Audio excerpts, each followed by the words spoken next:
édition de l'Hydrac Business School.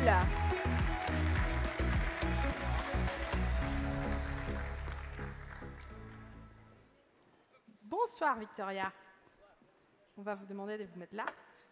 Alors, les startups, c'est un sujet que vous connaissez bien à l'Hydrac Business School, qui est un acteur majeur de la formation des futurs entrepreneurs de la région.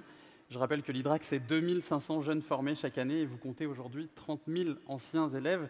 Et parmi eux, il y a de nombreux créateurs d'entreprises.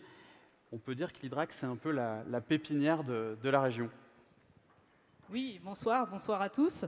Alors avant tout, merci Yann, mais avant tout, j'avais un message de la part de notre directrice qui n'a pas pu être avec nous ce soir.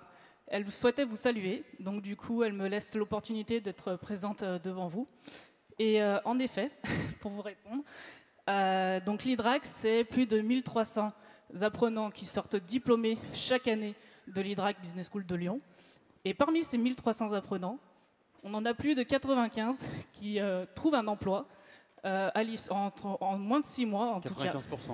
95%. Parce que 95 sur 1300, ça faisait pas beaucoup. Oui, voilà. 95%, fallait bien une première. Hein. Voilà. 95% qui trouvent un emploi, et parmi eux, sans doute, des créateurs de start-up. Complètement, justement, puisque nous, tout au long de leur parcours, on s'engage à les former, à les accompagner, puisqu'ils ont souvent des projets ambitieux. Ils ont des rêves plein la tête, et pas plus tard que la semaine dernière, on a rencontré de jeunes qui avaient l'âge de 18 ans, qui commençaient déjà à émerger des idées, et parmi les outils sur lesquels on puisse s'appuyer, c'est l'incubateur HEP que propose notre campus. Donc voilà. Alors Victoria, le trophée de la start-up, il est un petit peu particulier. Oui. Martha va nous expliquer le principe pour déterminer qui sera le lauréat du trophée de la start-up. Eh oui, effectivement. Alors, nous allons recevoir 2 start-upers. Ils vont devoir pitcher. C'est la bataille de pitch. Alors, pitcher, c'est pas facile. En 1 minute 30, vous devez convaincre le public, c'est-à-dire vous. Et je compte sur vous ensuite pour applaudir le meilleur pitcher. Donc, pour cela, on va les entendre dans le ring. C'est notre ring. Et je voudrais quand même qu'on teste l'applaudimètre. Vous êtes d'accord? Est-ce que vous êtes d'accord? Ah, c'est mieux quand même. Alors, on lance l'applaudimètre, s'il vous plaît. Ah, mon go, go! Ça marche. C'est bon. C'est bon. T'as même pas eu besoin de les lancer. Super, merci beaucoup. Alors, je crois qu'on va les appeler. On va les appeler. Donc les 2 start-upers qui vont venir pitcher leur entreprise, c'est Mostefa Abdou de Bymos Electric Vehicles et Julien Barthes de 3Deos Dynamics. On les applaudit bien fort.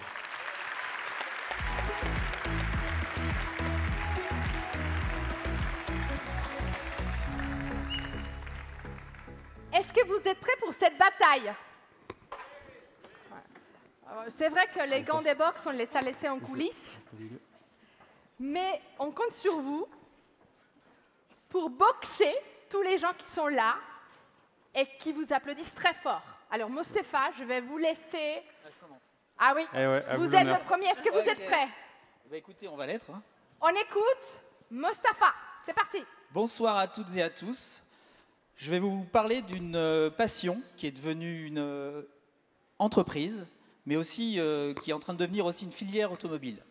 Alors, à 20 ans, j'ai restauré quelques voitures de collection. À 50 ans, j'ai fondé une entreprise spécialisée dans le rétrofit, des Land Rover Defender, une passion. Le rétrofit, c'est une vraie alternative à la décarbonation de notre planète. Le rétrofit, c'est quoi? Le rétrofit, c'est transformer un véhicule thermique en électrique en enlevant l'organe principal, à savoir son cœur, le moteur, en le remplaçant par un moteur électrique et des batteries. Mais notre concept aussi est déjà prêt pour l'hydrogène. Alors vous allez me dire, pourquoi le Land Rover Defender? Le Land Rover Defender, c'est un véhicule iconique. C'est une véritable Madeleine de Proust pour certains. Elle a 75 ans.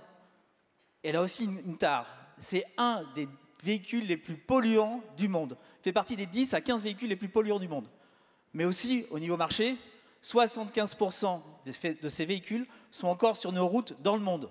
Soit pour le marché français, 125 000 véhicules. En termes de rétrofit, ça en fait pas mal. Donc c'est forcément le véhicule idéal pour créer de la décarbonation grâce au rétrofit dans nos villes, dans nos campagnes. Bymos, ce qu'il souhaite faire, c'est conjuguer l'authenticité du passé avec le meilleur du futur. Nous créons une filière rétrofit avec ByMoss à Lyon, avec le soutien du réseau Entreprendre. Nous sommes générateurs d'emplois avec le réseau Mobiliance et aussi avec vous. Et je vais terminer par une seule phrase. En un mot. En un mot, les souvenirs sont au fond de notre tête, mais avec ByMoss, les souvenirs automobiles viendront sur la route, mais avec 0 émission de CO2 et un test drive gratuit pour tous ceux qui dépasseront les 100 décibels. Là, c'était Merci. plus qu'un mot, là. Oui, je sais. Merci. Alors, je voudrais les décibels pour Là, il faut dépasser les 100 décibels. Hein. Voilà. 1, 2,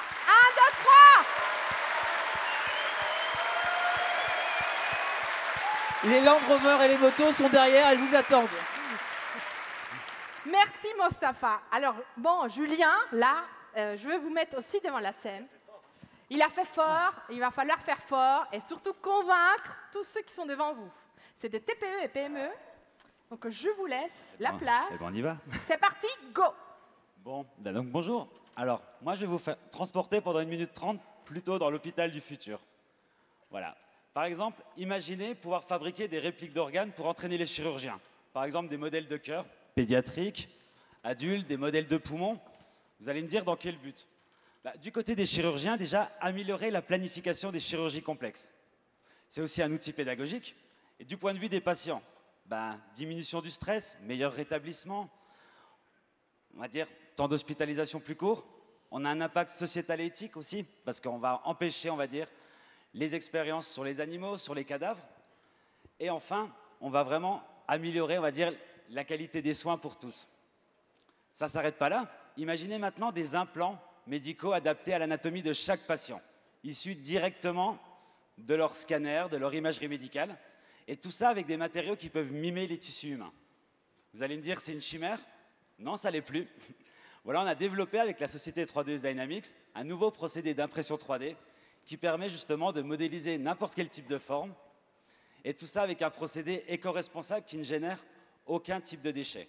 Donc l'innovation, elle est 100% française, elle est même lyonnaise. On a été élu il y a 1 mois dans les top innovations européennes, ce qui va nous permettre d'industrialiser notre procédé et de déployer à grande échelle nos solutions médicales. Donc voilà, on œuvre avec les industriels et les hôpitaux pour dessiner la médecine de demain avec un procédé éco-responsable. Merci à tous. Merci Bravo à vous. beaucoup. Alors attendez, on n'a pas déclenché l'applaudimètre. Attendez, On va remettre l'applaudimètre. je Vous étiez lance emballé par le le coup projet. pour l'applaudimètre. Go!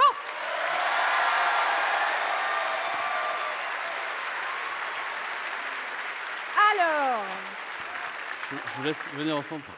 on Je va laisse vous venir au laisser centre. au milieu. Alors, et- comme sur le ring, messieurs, j'attends juste la confirmation de la régie. Et c'est Julien Barre de 3D House Dynamics qui remporte cette battle. Merci. Bravo. Bravo Je vous laisse à tous les récupérer deux. votre trophée. Bravo à tous les deux Merci quand beaucoup. même. On va vous pouvez- laisser prendre vous de pouvez- place. Allez prendre une petite photo. C'était super. Bravo à tous les deux.